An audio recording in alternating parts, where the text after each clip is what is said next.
Halo Sobat Herbal, batuk gak berhenti-henti sampai-sampai tenggorokan terasa sakit dan juga mengganggu aktivitas kalian. Tenang, Herbal punya solusinya. Ada beberapa herbal yang bisa mengatasi batuk ringan. Di antaranya yang pertama ada jahe.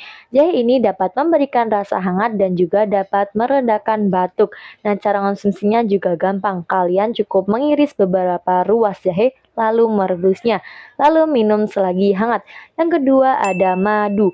Madu ini kaya akan antioksidan dan juga memiliki sifat antibakteri. Dan cara konsumsinya kalian cukup meminum 1 sendok makan madu.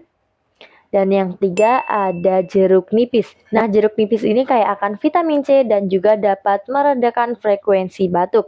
Nah, cara konsumsinya juga gampang. Kalian cukup memeras jeruk nipis lalu mencampurkannya pada air hangat dan juga madu. Jadi kalau batuk ringan, kalian jangan buru-buru minum obat. Kalian bisa memakai cara alami dari herbal. Semoga informasi ini bermanfaat. Jangan lupa like, komen, dan juga share video ini. Dan sampai jumpa di video selanjutnya.